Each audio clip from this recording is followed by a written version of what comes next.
तो last class हमने क्या पढ़ा था? लास्ट क्लास हमने पढ़ा था bar magnet as an equivalent solenoid, है ना। आज के क्लास में हम बात करेंगे अर्थ मैग्नेटिज्म की।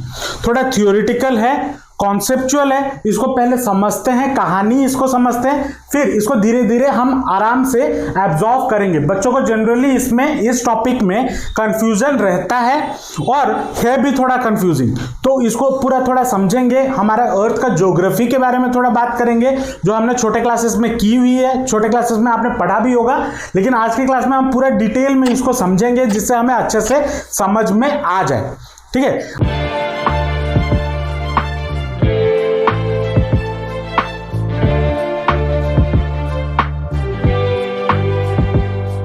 अर्थ मैग्नेटिज्म। अब अर्थ मैग्नेटिज्म, अगर अर्थ के बारे में बात करो, अर्थ एक मैग्नेट की तरह काम करता है, ये हम सबको पता है। और कैसे पता है? अगर हम एक बार मैग्नेट को फ्रीली सस्पेंड करते हैं तो वो नॉर्थ साउथ पोल में रह जाता है। और ऐसा क्यों होता है? हालांकि एग्जैक्ट नॉर्थ साउथ पोल में नहीं रहता, अप्रोक्सीमेटली नॉर्थ साउथ पोल को पॉइंट करके वो रह जाता है। अब ऐसा क्यों होता है? जो हम स्टार्टिंग से पढ़ते हुए आ रहे हैं, चाहे वो सोलेनॉइड हो, बार मैग्नेट हो, उस चीज का आंसर हम इस आज के क्लास में करने वाले हैं, ठीक है। तो इसी से पता चलता है अर्थ अब अगर रह जाता है, अगर एक मैग्नेट नॉर्थ साउथ पोल की तरह सस्पेंड होकर रह जाता है तो जाहिर सी बात है कि कोई इस नॉर्थ पोजीशन पे कोई साउथ का एक फोर्स लग रहा होगा जो इसको अट्रैक्ट कर रहा होगा, तभी तो ये नॉर्थ ईस्ट साउथ के पास रहेगा। क्योंकि अनलाइक पोल जो होते हैं वो हमेशा अट्रैक्ट करते हैं, तो पास पास रहने की कोशिश करते हैं। तो जो बार मैग्नेट सस्पेंड क्यों कर नॉर्थ साउथ पोजीशन में रह जाता है? क्योंकि अर्थ के अंदर कुछ ना कुछ ऐसे प्रॉपर्टी है जिसके वजह से ये जो बार मैग्नेट है ये साउथ पोल का फोर्स एक्सपीरियंस कर रहा होगा और ये साउथ पोल नॉर्थ पोल का फोर्स एक्सपीरियंस कर रहा होगा, तभी तो जाके ये नॉर्थ साउथ पोजीशन में रह जाता है। ऐसा तो नहीं है कि अपने आप रह गया, और भी दूसरे डायरेक्शन है, बस इसी में क्यों रहा? इसका रीजन ये है कि जो अर्थ है, अर्थ के उस पोजीशन पे जो ज्योग्राफिकल नॉर्थ और साउथ पोजीशन है, उधर कुछ ना कुछ ऐसा प्रॉपर्टीज होगा जिसके वजह से ये ऐसे सस्पेंड होके रह जा रहे हैं। अब वो कैसे है, क्या है, उसके बारे में भी चर्चा करेंगे। तो जो अर्थ है वो कंसिडर किया जाता है एक बहुत बड़ा जायंट मैग्नेट की तरह, ठीक है, और जिसका मैग्नेटिक फील्ड अप्रोक्सीमेटली 10⁻⁻⁴ टेस्ला होता है, ठीक है, 10⁻⁻⁴ टेस्ला। और इसका जो डाइपोल मोमेंट होता है, अर्थ बिकॉज वो मैग्नेट है तो उसका एक डाइपोल मोमेंट भी होगा, तो जो डाइपोल मोमेंट होता है वो अप्रोक्सीमेटली 8 × 10⁻22 एम्पियर मीटर स्क्वायर होता है। अब अर्थ का जो मैग्नेटिज्म है, क्यों अर्थ का मैग्नेटिज्म है, आज तक किसी ने नहीं बता पाया, ठीक है। अभी भी उस पर रिसर्च चल रहा है, अभी तक कोई भी ऐसा प्रॉपर एविडेंस नहीं है जिससे हमें यह पता चल जाए कि अर्थ का मैग्नेटिज्म क्यों है, ठीक है। लेकिन टाइम बाय टाइम लोगों ने जब इस पे रिसर्च किया, साइंटिस्ट लोगों ने रिसर्च किया, बहुत सारे थ्योरीज सामने आए जिससे अर्थ का मैग्नेटिज्म क्यों है वो बताया जा सकता है, ठीक है। जो सबसे पहला थ्योरी आया था वो अराउंड 1600 था, जो कि विलियम गिलबर्ट ने दिया था, और उन्होंने बोला था जो हमारा अर्थ है, अर्थ के अंदर, अगर ये हमारा अर्थ है, अर्थ के अंदर एक नॉर्थ साउथ पोल ऐसे एक मैग्नेट रखा गया है, एक ऐसे बड़ा सा जायंट मैग्नेट हमारे अर्थ के कोर में छुपा हुआ है जिसके वजह से अर्थ का मैग्नेटिक प्रॉपर्टी होता है। लेकिन जब इस पे फर्दर और स्टडीज किया गया तो यह पता चला अर्थ के अंदर का टेम्परेचर, जो कोर का टेम्परेचर है, वहां पे इतना ज्यादा टेम्परेचर होता है कि मैग्नेट अपना मैग्नेटिक प्रॉपर्टी लूज कर देता है। अगर आपको पता हो, अगर हम एक बार मैग्नेट को या फिर कोई भी मैग्नेट को गर्म करते हैं तो उसका मैग्नेटिक प्रॉपर्टी खत्म हो जाता है, ठीक है। तो अर्थ का कोर इतना गर्म होता है, उसका टेम्परेचर इतना ज्यादा होता है कि वहां पे मैग्नेट का, अगर भी बार मैग्नेट है वहां पे, उसका मैग्नेटिक प्रॉपर्टी रह पाना मुश्किल है। तो ये थ्योरी को क्या रिजेक्ट कर दिया गया। उसके बाद और एक थ्योरी आया जिसको प्रोफेसर ब्लैकेट ने सजेस्ट किया था। उन्होंने क्या बोला था कि जो अर्थ अपने चारों ओर घूम रहा है, अपने जब अर्थ रोटेट करता है ना, अपने चारों तरफ घूमता है। जब अर्थ रोटेट करता है उसके अंदर जो मैग्नेट या जो क्या बोलते हैं आयंस होते हैं, जब वो घूमता है, अब सारा चीज इलेक्ट्रॉन और प्रोटॉन से बना है, ये तो हमें पता चल गया था। और एज बिकॉज अर्थ अपने एक्सिस के अलोंग रोटेट करता है, तो ये चार्जेस भी या ये जो पार्टिकल्स भी उसके अंदर हैं वो भी घूमते हैं, और घूमने के वजह से वो करंट बनाते हैं, और उस करंट की वजह से मैग्नेटिक फील्ड क्रिएट होते हैं। ये भी एक सजेशन आया, लेकिन ये भी पॉसिबल नहीं था। क्यों पॉसिबल नहीं था? क्योंकि जो अर्थ जब घूम रहा है उतना वेलोसिटी से वो नहीं घूमता कि जिसके वजह से हमारा मैग्नेटिक फील्ड बन पाए। और इसी चीज को हम पढ़ेंगे इसके नेक्स्ट वाले चैप्टर में, जो कि इलेक्ट्रोमैग्नेटिक इंडक्शन। ठीक है, इसके नेक्स्ट वाले चैप्टर में पढ़ेंगे। उसके बाद एक नया और एक थ्योरी आया कि हमारे अर्थ के बाहर सन रेज होते हैं या दूसरे स्टार्स हैं, स्टार्स के रेज जब आते हैं या हमारे अर्थ के एटमॉस्फेयर पे गिरते हैं, तो जो गैसेस होते हैं हमारे अर्थ के एटमॉस्फेयर पे, अर्थ के ऊपर जो एटमॉस्फेयर का लेयर है उस पे जो गैसेस होते हैं वो कॉस्मिक रे गिरने पे वो आयोनाइज हो जाते हैं, और आयोनाइज हो जाते हैं तो इसका मतलब वो आयंस फॉर्म कर देते हैं, और आयंस फॉर्म करके वो भी जब अर्थ रोटेट करता है वो आयंस भी घूमता है, और जिसके वजह से मैग्नेटिक फील्ड प्रोड्यूस हो रहा है। ठीक है, लेकिन इसका जो भी अभी बताया जा रहा है या जो भी ये सब बताए हैं उसका कोई भी एविडेंस हमें नहीं मिला है कि इसी के वजह से हो रहा होगा। उसके बाद और दो साइंटिस्ट आए, बर्लैंड और इलेस्टर। उन्होंने बोला कि अर्थ के अंदर जो कोर है वो बहुत गर्म होता है और उसके अंदर मोल्टेन मटेरियल्स होते हैं, और वो मोल्टेन मटेरियल्स जब सर्कुलेट करते हैं या घूमते हैं, रोटेट करते हैं, अर्थ जब रोटेट करता है वो भी रोटेट करता है, तो जब रोटेट करते हैं वो भी एक करंट लूप बनाते हैं, और उसी करंट लूप के वजह से एक मैग्नेटिक फील्ड प्रोड्यूस होता है।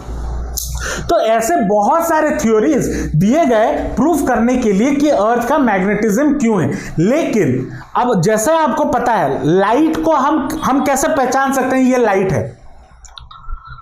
अब मान लो रात हुआ है, ठीक है, रात में आपको कैसे पता चलेगा कि यहां पे लाइट है? अगर आप लाइट का इन्वेंशन अंधेरे से दूर करके करो तभी जाके आपको पता चलेगा ना कि वो लाइट है। इसको समझना बारीकी से। अगर आप अंधेरे से कुछ अलग चीज बनाते हो तभी जाके आप बता पाओगे ना, और उसको अलग कैसे किया जा सकता है? अंधेरा और पूरा रूम को बंद कर दो, लाइट ऑफ कर दो और उधर एक बल्ब जला दो, तभी जाके आप बोल सकते हो हाँ ये लाइट है, बोलोगे ना। तो जब अंधेरे से ही आप अलग कर पाओगे तभी आपका लाइट का इन्वेंशन हो सकता है या इन्वेंशन हुआ है। तो वैसे ही मैग्नेटिज्म के बारे में पढ़ने के लिए अर्थ से उसका मैग्नेटिक प्रॉपर्टी या उसका जो मैग्नेटिक प्रॉपर्टी है उसको छीनना पड़ेगा, उसको अलग करना पड़ेगा, तभी जाके हम अर्थ के मैग्नेटिक प्रॉपर्टी को स्टडी कर सकते हैं। लेकिन क्या ये पॉसिबल है अर्थ के मैग्नेटिक प्रॉपर्टी को निकाल देना? अभी तक तो नहीं है। अगर आप में से कोई आगे जाके साइंटिस्ट वगैरह बनता है और अगर वो इस पे काम करना चाहे तो कर सकते, बहुत स्कोप है इसमें। तो अभी तक ये डिसाइड पता नहीं चला है कि अर्थ का मैग्नेटिज्म क्यों है, लेकिन कुछ ये थ्योरीज हैं जो बताते हैं कि अर्थ का मैग्नेटिज्म क्यों होता है। ठीक है, तो अगर इसको लिखना चाहो तो लिख लो, इसके बाद आगे और चलेंगे। अब आते हैं कुछ सम इंपोर्टेंट डेफिनेशंस पे। क्या इंपोर्टेंट डेफिनेशन है? मान लो ये हमारा अर्थ है, ठीक है, सर्कल परफेक्ट नहीं बना है, मान लो, ठीक है, मान लो ये हमारा, अगर आप देखो अर्थ ऐसे सीधा रोटेट नहीं करता, इसके अलोंग रोटेट नहीं करता। कैसे करता है? अगर आप ग्लोब देखे होगे तो वो रोटेट करता है कुछ ऐसे, ऐसा कुछ उसका एक्सिस होता है, ठीक है, और इसी को हम बोलते हैं ज्योग्राफिकल नॉर्थ पोल और इसी को हम बोलते हैं ज्योग्राफिकल साउथ पोल। ठीक है, इसको बोलते हैं ज्योग्राफिकल नॉर्थ पोल और इसको बोलते हैं ज्योग्राफिकल साउथ पोल। और यहां से एक लाइन इससे पास करता है, इसको हम बोलते हैं क्या? Geographical equator. ज्योग्राफिकल इक्वेटर बोला जाता है। ठीक है, जो मैग्नेटिक फील्ड होता है, अब इसको समझना,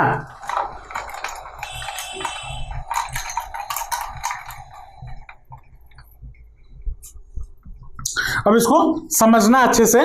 क्या, जो मैग्नेटिक नॉर्थ पोल, अब देखो, अगर एक कॉम्पस को मैं अर्थ के ऊपर रखता हूं, ठीक है, अगर एक कॉम्पस को मैं अर्थ के ऊपर रखता हूं, तो ये जो नॉर्थ पोल है ये किसको पॉइंट कर रहा है, ये मान लो नॉर्थ पोल है, ठीक है, ये साउथ पोल है, ये पॉइंट करता है ज्योग्राफिकल नॉर्थ पोल को, है ना। ये जो नॉर्थ कॉम्पस है, जो मैग्नेटिक कॉम्पस हम नीडल रखते हैं, अगर ये नॉर्थ पोल हुआ, ये किसको पॉइंट करता है, ज्योग्राफिकल नॉर्थ को।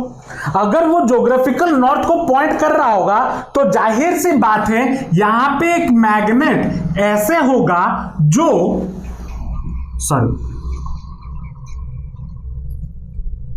यहां पे साउथ पोल होगा।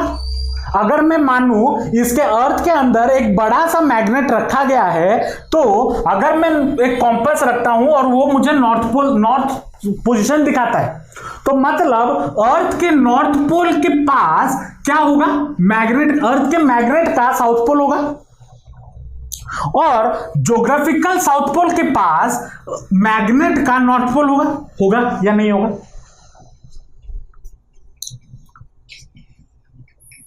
समझे या नहीं समझे?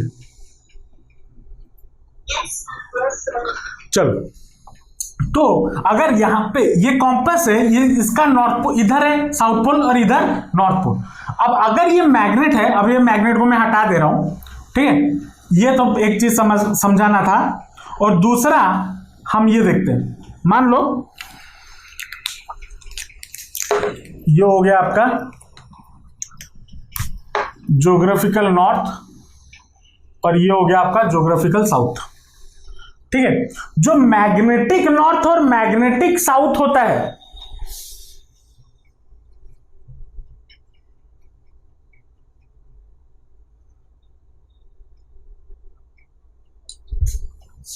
जो मैग्नेटिक नॉर्थ और मैग्नेटिक साउथ होता है वो कैसा होगा, वो अप्रोक्सीमेटली कितना, ज्योग्राफिकल नॉर्थ से 20 डिग्री का एंगल बना के टिल्ट कर रहा होगा। मतलब अगर ये ज्योग्राफिकल नॉर्थ है तो जो मैग्नेटिक नॉर्थ होगा वो नीचे होगा, और जो मैग्नेटिक साउथ होगा वो ऊपर होगा। समझ में आया? यहां पे समझ कैसे मैग्नेटिक साउथ आया, अभी बताया कि इस मैग्नेट को अगर मैं अर्थ के ऊपर रखता हूं तो क्या दिखाएगा मुझे, वो नॉर्थ पोल दिखाएगा। नॉर्थ पोल क्यों दिखा रहा है, क्योंकि वहां पे साउथ पोल होगा, इसीलिए यहां पे क्या आ गया, मैग्नेटिक साउथ पोल, और यहां पे क्या आ गया, मैग्नेटिक नॉर्थ पोल। तो इसको कैसे याद रखें, ज्योग्राफिकल नॉर्थ के पास कौन होगा, मैग्नेटिक साउथ, और ज्योग्राफिकल साउथ के पास कौन होगा, मैग्नेटिक नॉर्थ, और इनके बीच में जो एंगल होगा वो कितना होगा, 20 डिग्री का एंगल होगा। यहां तक समझ में आया या नहीं आया? अंचल समझे या नहीं समझे? अब ये जो लाइन मैंने ब्लैक पेन से बनाया हुआ है, इस वाले लाइन को हम क्या बोलेंगे, इस वाले लाइन को बोलेंगे ज्योग्राफिकल एक्सिस, ये बोलेंगे। अच्छा, मैग्नेट को रेड पेन से दिखाते हैं, नहीं तो फिर कंफ्यूज हो गए ब्लैक और रेड में।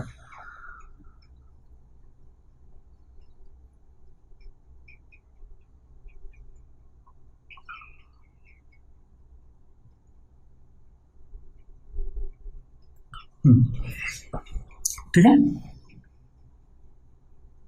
अब ये हो गया ज्योग्राफिकल एक्सिस, और जो ये रेड पेन में मैंने मैग्नेटिक साउथ और मैग्नेटिक नॉर्थ को जोड़ा हुआ है, इसको हम बोलेंगे मैग्नेटिक एक्सिस। क्या बोलेंगे, मैग्नेटिक एक्सिस, ठीक है। तो ज्योग्राफिकल एक्सिस क्या होता है, जो ज्योग्राफिकल नॉर्थ साउथ को जोड़ता है, जो लाइन पास करता है उन दोनों से। और ये क्या, जो मैग्नेटिक एक्सिस क्या होता है, जो मैग्नेटिक नॉर्थ साउथ पोल को जोड़ता है। इतना समझ में आ गया? अब ये क्या है, इक्वेटर है। अब जो इक्वेटर होता है वो ज्योग्राफिकल एक्सिस से क्या होता है, हमेशा परपेंडिकुलर होता है 90 डिग्री। ये पता होगा, ज्योग्राफी में छोटे क्लासेस में पढ़े हो। वैसे ही अगर मैं एक लाइन बनाऊं जो मैग्नेटिक नॉर्थ साउथ से परपेंडिकुलर हो, क्या हो, मैग्नेटिक नॉर्थ साउथ से परपेंडिकुलर हो, उसको हम बोलेंगे मैग्नेटिक इक्वेटर। क्या बोलेंगे, मैग्नेटिक इक्वेटर। तो मैग्नेटिक इक्वेटर क्या है, मैग्नेटिक इक्वेटर वो सर्कल है जो अर्थ के चारों ओर हम बना सकते हैं और वो मैग्नेटिक नॉर्थ या मैग्नेटिक एक्सिस से 90 डिग्री बना रहा हो, उसको हम क्या बोलेंगे, मैग्नेटिक इक्वेटर। यहां तक समझ में आया या नहीं आया?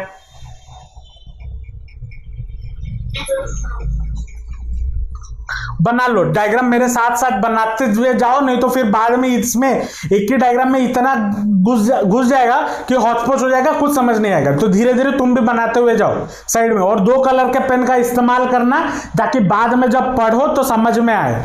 देखो, अब अगर मान लो मैं एक प्लेन, मतलब इस अर्थ को ज्योग्राफिकल नॉर्थ साउथ जो लाइन है या फिर ज्योग्राफिकल एक्सिस है, अर्थ को मैं उसको बीच में से वैसे ही काट दूंगा तो वो 2 हेमिस्फीयर बन जाएगा, बनेगा या नहीं बनेगा?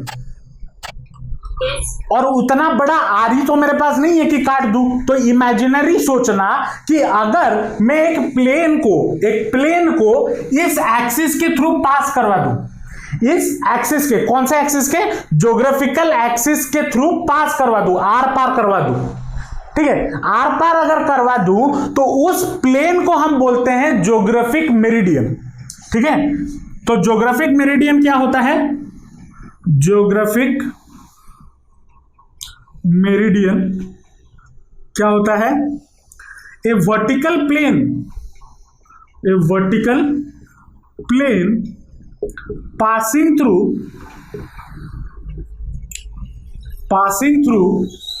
geographical axis,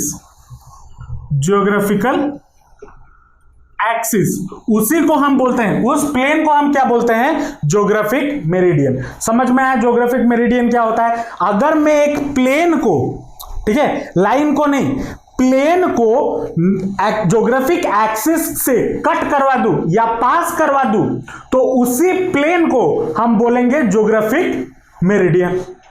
समझे? अब नेक्स्ट आता है मैग्नेटिक मेरिडियन। मैग्नेटिक मेरिडियन, वैसे ही मैग्नेटिक मेरिडियन क्या होगा, अगर मैं एक प्लेन को मैग्नेटिक एक्सिस से पास करवा दूं, मैग्नेटिक एक्सिस से पास करवा दूं तो उस प्लेन को हम क्या बोलेंगे, उस प्लेन को हम बोलेंगे मैग्नेटिक मेरिडियन। तो a vertical plane passing through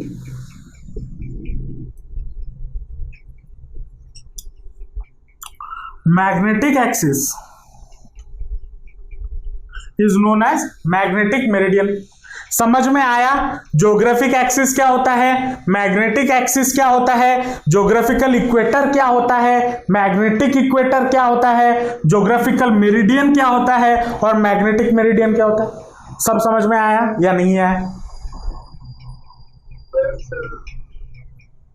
अब इन सब चीजों का इस्तेमाल करके हम पढ़ेंगे elements of earth magnetism.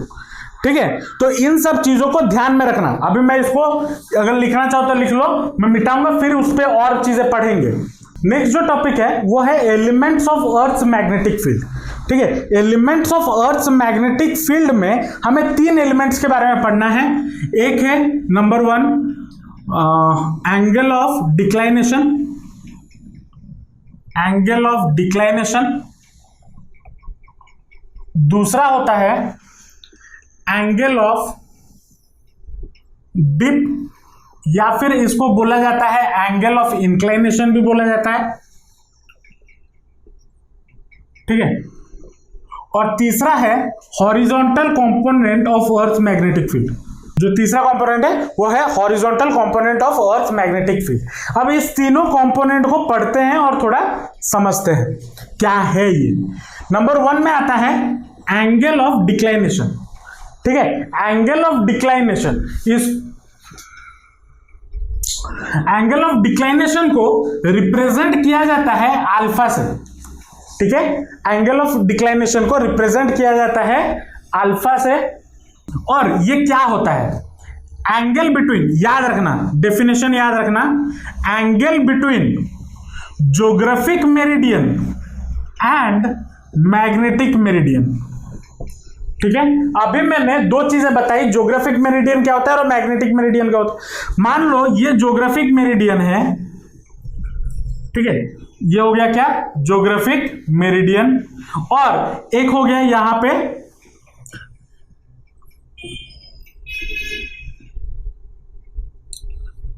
Magnetic meridian, ठीक है, ये हो गया आपका ज्योग्राफिक मेरिडियन, और ये बाहर वाला हो गया मान लो मैग्नेटिक मेरिडियन। इनके बीच का जो एंगल होगा उसी को हम बोलते हैं एंगल ऑफ डिक्लाइनेशन या फिर मैग्नेटिक डिक्लाइनेशन, मैग्नेटिक डिक्लाइनेशन, ठीक है। समझ में आया क्या होता है एंगल ऑफ डिक्लाइनेशन, क्या होता है, angle between geographic meridian and magnetic meridian, उसको हम क्या बोलते हैं, उसको हम क्या बोलते हैं, एंगल ऑफ डिक्लाइनेशन और मैग्नेटिक डिक्लाइनेशन। समझ में आया या नहीं आया, सीधा साधा सिंपल सा। अब दूसरा आता है angle of dip, angle of dip या फिर एंगल ऑफ इंक्लाइनेशन, इसको हम रिप्रेजेंट किया जाता है डेल्टा से, ठीक है, इसको रिप्रेजेंट किया जाता है डेल्टा से। और ये क्या होता है, ये होता है angle made by earth's total magnetic field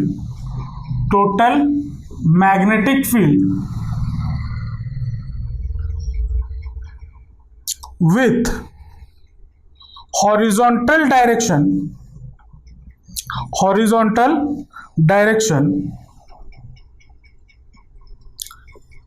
in the magnetic meridian,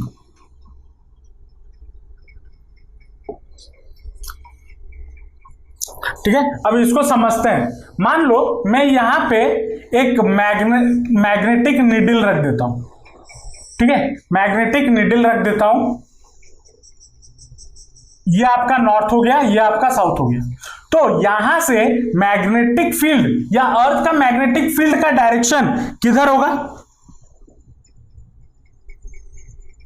ये आपका वर्टिकल है, ये मान लो एक्सिस है। अब इसको 3 डायमेंशन में समझना, मैं 2D में बना रहा हूं, तो ये आपका वर्टिकल हो गया और ये आपका हॉरिजॉन्टल हो गया। मतलब कैसे, इसको समझना,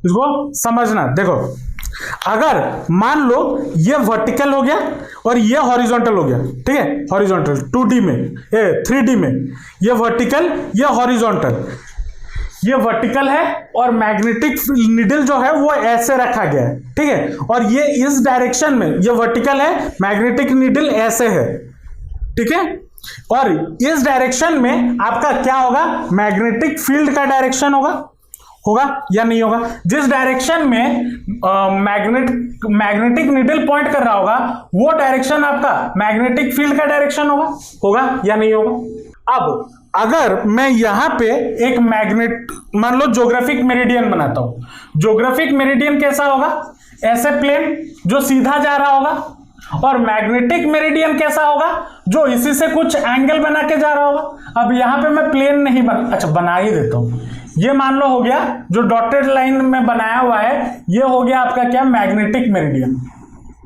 ठीक है, और ये वाला जो प्लेन है ये हो गया मान लो ज्योग्राफिक मेरिडियन, है ना। और मैग्नेटिक मेरिडियन, इसके अलोंग मैं अगर एक लाइन ड्रॉ करता हूं, ऐसे इस प्लेन के ऊपर एक लाइन ड्रॉ करता हूं, ये आपका मैग्नेटिक फील्ड का डायरेक्शन हुआ, और ऐसे क्या है, एक मैग्नेटिक मेरिडियन है, इस प्लेन के ऊपर मैंने एक लाइन ड्रॉ किया, तो ये प्लेन के ऊपर जो लाइन है और ये मैग्नेटिक फील्ड के साथ जो लाइन बना रहा है, ये वाला मैग्नेटिक फील्ड का, तो इसी को हम क्या बोलते हैं, डेल्टा या फिर angle of dip, angle of dip. समझे या नहीं समझे? अब जो तीसरा कंपोनेंट है हॉरिजॉन्टल कंपोनेंट या तीसरा एलिमेंट है उसको समझते हैं। मान लो अब इसको मैं यहां पे बनाता हूं, ये हो गया आपका मान लो मैग्नेटिक मेरिडियन, क्या है mm, मतलब मैग्नेटिक मेरिडियन, और यहां पे इसके पीछे मान लो सॉरी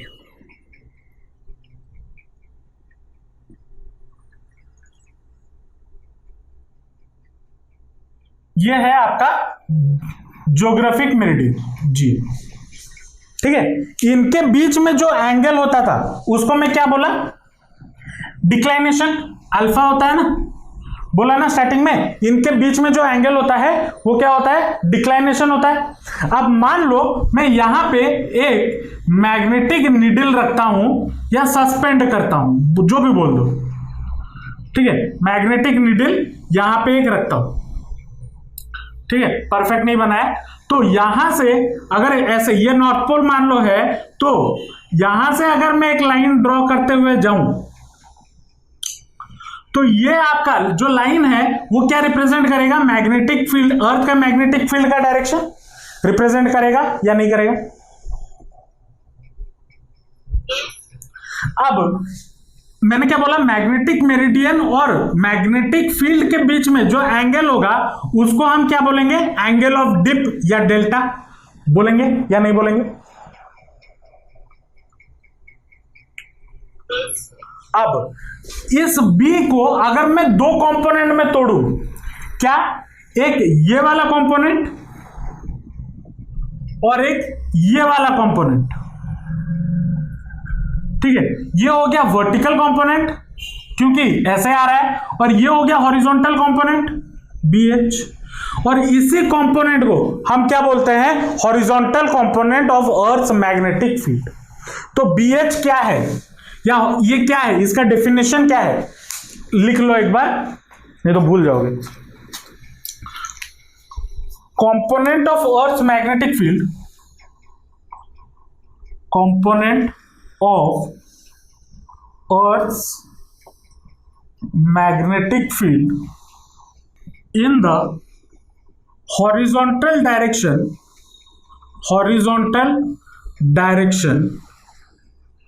of magnetic meridian, ठीक है। तो हॉरिजॉन्टल कंपोनेंट क्या हो गया, हॉरिजॉन्टल कंपोनेंट वो कंपोनेंट है, किसका कंपोनेंट है, अर्थ मैग्नेटिक फील्ड का कंपोनेंट है, जो कि मैग्नेटिक मेरिडियन का हॉरिजॉन्टल कंपोनेंट है, उसको हम बोलते हैं क्या, horizontal component of earth magnetic field. समझ में आया या नहीं आया, समझ में आया। एंगल ऑफ डिक्लाइनेशन क्या होता है, एंगल ऑफ डिप क्या होता है, हॉरिजॉन्टल कंपोनेंट क्या होता है। इसी डायग्राम से आप तीनों समझ में आ जाएगा। और समझते फिर से रिवाइज एक कर लेते हैं, छोटा सा रिवीजन। एंगल ऑफ डिक्लाइनेशन क्या होता है, angle between geographical meridian magnetic meridian, ये वाला अल्फा। दूसरा एंगल ऑफ डिप क्या होता है, magnetic field, total magnetic field of the earth और मैग्नेटिक मेरिडियन के बीच का एंगल, उसको हम बोलते हैं एंगल ऑफ डिप। और तीसरा हॉरिजॉन्टल कंपोनेंट क्या है, मैग्नेटिक फील्ड, अर्थ का मैग्नेटिक फील्ड को जब दो कंपोनेंट में तोड़ोगे, जो कंपोनेंट मैग्नेटिक मेरिडियन के हॉरिजॉन्टल डायरेक्शन में दिखा रहा होगा उसको हम बोलेंगे horizontal component of earth magnetic field. समझ में आ गया तीनों चीजें या नहीं आया। तो यहां पे अगर हम देखें BH हमारा क्या हो जाएगा, BH का वैल्यू या जो हॉरिजॉन्टल कंपोनेंट है BH हमारा कितना हो जाएगा। तो यहां पे मैंने क्या बोला, BH, ये दो कंपोनेंट आ गए, ये हो गया हॉरिजॉन्टल कंपोनेंट और ये हो गया वर्टिकल कंपोनेंट, है ना। अब अगर मैं इसको थोड़ा तोड़ूं तो BH मेरा कितना हो जाएगा, BH हमारा होगा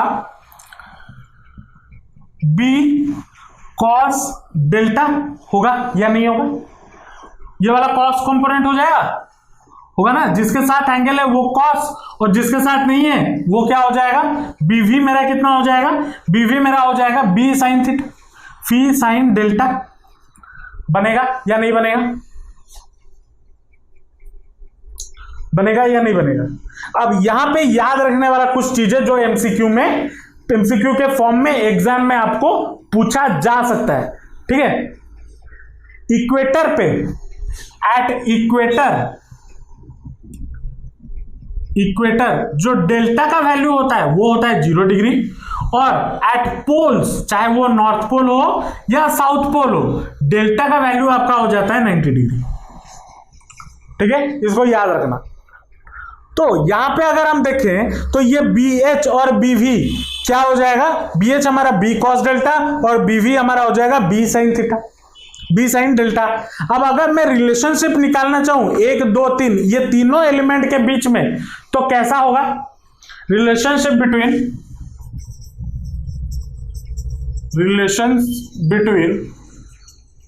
element of earth magnetic field, magnetic field क्या हो जाएगा, BH इक्वल टू इतना गिवन है, B इक्वल टू इतना गिवन है, तो BH बाय BV में अगर कर दूं क्या हो जाएगा, sorry BV by BH, BV by BH अगर मैं कर दूं तो मुझे कितना मिल जाएगा, tan डेल्टा मिलेगा या नहीं मिलेगा। ये एक रिलेशन आपको मिल गया, कहां से मिला, ये बस इन दोनों को डिवाइड कर दिया। और एक रिलेशन निकालते हैं, BH का स्क्वायर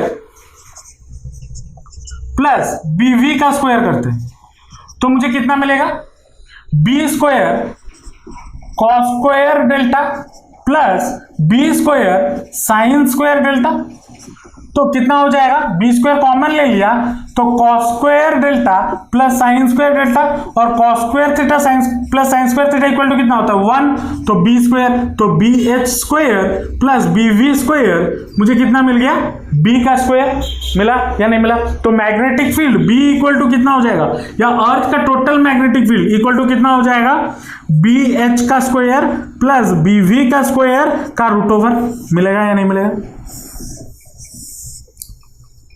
मिलेगा या नहीं मिलेगा। तो ये उनके बीच में क्या, elements of earth magnetic field के बीच में ये रिलेशन है। अब एमसीक्यू में इसके रिलेटेड छोटे छोटे न्यूमेरिकल पूछ सकता है, इसके रिलेटेड भी छोटे छोटे न्यूमेरिकल पूछा जा सकता है। क्या पूछेगा, एक दो इसका वैल्यू दे देगा, डेल्टा का वैल्यू दे देगा, BH का वैल्यू दे देगा, बोलेगा अर्थ का मैग्नेटिक फील्ड निकालो। ऐसा ही क्वेश्चन पूछा जाएगा और कुछ नहीं, कोई बड़ा तिगड़म वाला क्वेश्चन नहीं पूछा जाएगा। ठीक है, या फिर फॉर्मूला डायरेक्ट पूछ लिया जाए, या फिर ये पूछ लिया जाए एंगल बिटवीन क्या होता है, या एंगल ऑफ डिक्लाइनेशन क्या होता है, उसको एमसीक्यू के फॉर्म में पूछा जा सकता है।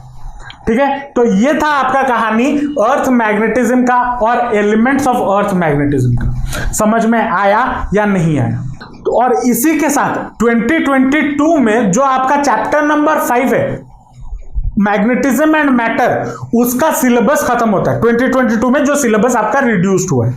ठीक है, इसी के साथ खत्म होता है। इसमें और भी बहुत सारे चीजें हैं जो एंट्रेंस में पूछे जाते हैं, और थोड़ा इजी भी है, थियोरिटिकल है, इजी है। ठीक है, अगर कभी टाइम मिला, आज बिकॉज अभी आपका टर्म 1 पास आ रहा है तो मैं वो नहीं पढ़ा रहा हूं, बाद में अगर टाइम हुआ तो मैं उसको पढ़ा दूंगा। ठीक है, आज के क्लास में हम बस 2022 में जो सिलेबस है उसको कंप्लीट कर रहे हैं। ठीक है, होप आपको आज का क्लास समझ में आया होगा। इसके बाद वाला जो वीडियो होगा वो एमसीक्यू का एक वीडियो होगा, जो कि इस चैप्टर में जो हमें पहले जेईई मेंस में या नीट में पूछा गया है उसके रिलेटेड एक वीडियो होगा। उसके बाद मैं इलेक्ट्रोमैग्नेटिक इंडक्शन का वीडियो अपलोड करूंगा। तो अगर आपको ये वीडियो अच्छा लगा तो लाइक जरूर कर देना, अपने दोस्तों के साथ शेयर जरूर करना, और चैनल को सब्सक्राइब कर देना, क्योंकि मैं आपके पढ़ाई के रिलेटेड कंटेंट रेगुलरली अपलोड करता रहता हूं। और हाँ, अपना फीडबैक कमेंट सेक्शन में देना मत भूलना।